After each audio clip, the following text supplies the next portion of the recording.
নিজের পরিচয়ে প্রতিষ্ঠিত হও। যারা ছাত্র আছো পড়াশোনা করো, পড়াশোনার উদ্দেশ্য যেন চাকরি বাকরি না হয়, পড়াশোনার উদ্দেশ্য যেন হয় একজন ভালো মানুষ হওয়া, চরিত্রবান হওয়া, আর উদ্দেশ্য হবে পড়াশোনা কমপ্লিট করার পরে নিজেকে প্রতিষ্ঠিত করা, নিজেকে দ্বীনের পথে অটল রাখা, অবিচল রাখা। ওই বাপ দাদা কি রেখে গেল ওইটার দিকে তাকিয়ে থাকা যাবে না। আর বাবাদের প্রতি, এটা আমার নসিহত না, আমার সম্মানিত বাবাদের প্রতি পরামর্শ, উত্তরাধিকারদের জন্য বেশি রেখে যাবেন না, নইলে সবগুলা ফার্মের মুরগি হবে। যতটুকু তার দরকার ততটুকু রেখে বাকি টাকাগুলো কি করবেন? আপনার যদি বেশি পয়সা থাকে তো বিশেষজ্ঞ আলেমরা, অনেক আলেমরা পয়সার অভাবে আছেন, এরা পয়সা পেলে মাদ্রাসা করবে, বিশ্ববিদ্যালয়। আমার দেশে অনেকগুলো ইসলামী বিশ্ববিদ্যালয় দরকার। শিক্ষার যে অবস্থা, শিক্ষার এই অবস্থা থেকে জাতিকে এই অন্ধকার থেকে বের করে আনার জন্য উলামা মাশায়েখদেরকে বেশি বেশি স্কুল, ইসলামিক স্কুল, ভালো ভালো মাদ্রাসা এবং ইসলামী বিশ্ববিদ্যালয় প্রতিষ্ঠা করা দরকার। যাদের পয়সা আছে ঝাঁপিয়ে পড়ুন, কোটি কোটি টাকা, শত শত কোটি টাকা, হাজার হাজার কোটি টাকা আলেমদের হাতে দেন, বলেন মাদ্রাসা করেন, স্কুল করেন, আমাদের বাচ্চাদেরকে বাঁচান, মসজিদ করেন, কমপ্লেক্স করেন, ইসলামিক সেন্টার করেন, ইউনিভার্সিটি করেন। উলামায়াদের জন্য এত পয়সা রাখিয়া আপনার কোনো লাভ নাই। যতটুকু দরকার ততটুকু রেখে বাকি সব পয়সা দিন কায়েমের জন্য, দিন প্রচার প্রসারের জন্য খরচ করেন। আল্লাহ বুঝার তৌফিক দান করে দেন।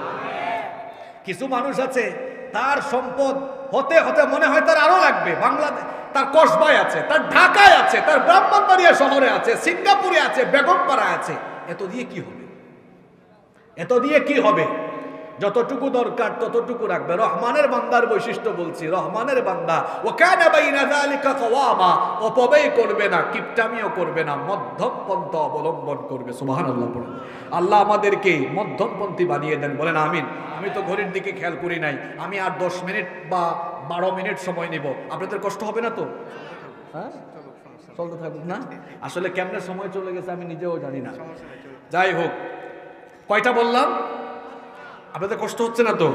দেখি তো মনে রাখতে পারছেন কিনা। আমি একটু সহযোগিতা করব, ভয় পাইয়েন না। রহমানের বান্দারা অভদ্র না ভদ্র? অহংকারী না বিনয়ী? রহমানের বান্দারা উগ্র না সহনশীল? আচ্ছা, মাশাআল্লাহ। 3 নাম্বার, এরপরে আমরা 3 নাম্বার জেনেছি, রহমানের বান্দারা রাতে খেলা দেখে, তামাশা করে, কি করে? মাশাআল্লাহ। 4 নাম্বার, রহমানের বান্দারা জাহান্নাম থেকে বাঁচার জন্য আল্লাহর কাছে কি করে? জোরে বলেন। দুয়ার পাওয়ার কেমন জানেন? দুয়ার পাওয়ার হলো এমন, যেটা মারামারি করে পাওয়া যায় না, সেটা দোয়া দিয়ে পাওয়া যায়। নাম্বার 5, রহমানের বান্দারা কৃপণ না, রহমানের বান্দারা অপব্যয়কারীও না। তাহলে রহমানের বান্দারা কি? মধ্যমপন্থী, দানশীল। রহমানের বান্দারা কি? দানশীল। এরপরে আসেন নাম্বার 5 নাম্বার। আজকে আমার আলোচনার পরে যিনি 3টা প্রশ্নের উত্তর দিবেন তারে কিন্তু পুরস্কার দেওয়া হবে, ঠিক আছে? পারবেন তো? আমরা শেষ পর্যায়ে আস্তে আস্তে যাচ্ছি। 5 নাম্বার, রহমানের বান্দাদের 5 নাম্বার স্বভাব হলো এরা আল্লাহর সাথে কাউকে শরীক করে। আল্লাহর সাথে কাউকে শরীক করা যাবে? আমাদের রব কয়জন? জোরে বলেন। আল্লাহ আমার রব, এই রবি আমার সব। আল্লাহ আমার রব, এই রবি আমার সব। দমে দমে তনু মনে তারি অনুভব। আল্লাহ আমার রব, এই রবি আমার সব। পড়েন সুবহানাল্লাহ। আল্লাহ তাআলা বলছেন রহমানের বান্দা হলো তারা ওয়াল্লাযীনা লা ইয়াদউনা মা'আল্লাহি ইলাহান আখার। রহমানের বান্দা হলো তারা আল্লাহর সাথে অন্য কাউকে ডাকে না যারা। রহমানের বান্দা কেবলমাত্র একজনের জিকির করে, একজনের ফিকির করে, তিনি কে? আল্লাহ। আমার দেশে কিছু অজ্ঞ, কিছু জাহেল আছে, আল্লাহর জিকিরও করে, আবার খাজা গাজার জিকিরও করে। আপনাদের কসবায়ও কিন্তু এই জাতের লোক আছে। কিছুক্ষণ করে আল্লাহ আল্লাহ, কিছুক্ষণ করে খাজা খাজা, আছে না নাই?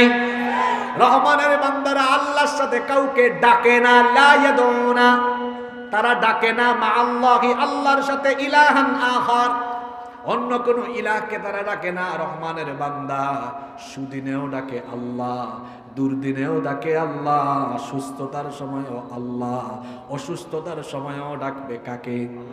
আইয়ুব নবী 18 বছর অসুস্থ, ডাক দিয়েছেন কাকে? সন্তান থাকলেও আল্লাহ, না থাকলেও আল্লাহ। জাকারিয়া আলাইহিস সালামের স্ত্রী বন্ধা, তিনি ডাক দিয়েছেন কাকে? সন্তান চেয়েছেন কার কাছে? আমার দেশে কিছু অজ্ঞ লোক আছে, সন্তান যখন হয় না, অনেক মহিলাও আছে বিভিন্ন জিন্দা বাবা আর মুর্দা বাবার মাজারে দৌড়ায়। কোন জিন্দা বা মুর্দা বাবা আপনাকে সন্তান দিতে পারবে না, সন্তান যিনি দিবেন তিনি কে? আবার আমি 3-4 বছর আগে আপনাদের কসবার ভিতরে এক জায়গায় দেখেছি, এতদিন তো শুনতাম মাজার, কসবার ভিতরে এক জায়গায় দেখলাম রওজা শরীফ।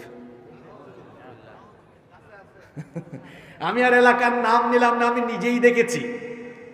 আরে বাপ রে বাপ, রওজা শরীফ হয়ে গিয়েছে। আমার দেশে কত জাতের মাজার আছে, বদনা মাজার আছে, ল্যাংটা বাবার মাজার, কি বলেন আছে না নাই? ওই চট্টগ্রামের সীতাকুণ্ডে আছে ডালচাল মিয়ার মাজার। আপনারা আবার ভুল বুঝবেন না, এই হুজুর কি পীর আউলিয়া বিরোধী নাকি? না, 6-7 দিন আগেই তো আমি কসবার আড়াইবাড়ি দরবারে এসে গেলাম। আমরা পীর বিরোধী না, বরং পিরাকির নামে যারা ভণ্ডামি করে আমরা ভণ্ডামি বিরোধী। আমি নিজেই সিলেটের মানুষ, শাহজালালের এলাকার মানুষ, শাহপুরানের এলাকার মানুষ। আমরা পীরাউলিয়া বিরোধী নই, আমরা ইতিহাস পড়েছি, আমরা জানি এই জমিনটাকে আবাদ করেছেন পীরাউলিয়াগণ। পীরাউলিয়াগণ এই জমিনকে আবাদ করেছেন, কিন্তু পীরাউলিয়াগণ ভণ্ডামি শিখান নাই, বরং পীরাউলিয়াদের মাজারকে ব্যবসার কেন্দ্র বানিয়ে কিছু ভণ্ড আজকে ব্যবসা করছে। পীরদের বিরুদ্ধে আমরা নই, যারা পীরদের মাজারকে ব্যবসার জায়গা বানিয়ে জনগণকে ধোঁকা দেয় তাদের সাথে আমাদের কোনো সম্পর্ক। রহমানের বান্দারা কেবল একজনকে ডাকে, এই একজনের সাথে আর অন্য কাউকে ডাকে না। দেখবেন আমার দেশে কিছু পাবলিক আছে, এমন কিছু বক্তাও আছে, দেখবেন 2 ঘন্টা চেয়ারে বসে আল্লাহর জিকির যদি করে 5 মিনিট, মেরালি বাবা শেরালি বাবার জিকির করে আরো 30 মিনিট। কিছুক্ষণ টাকি বাবা, কিছুক্ষণ শেরালি বাবা, কিছুক্ষণ মেরালি বাবা, কিছুক্ষণ ল্যাংটা বাবা,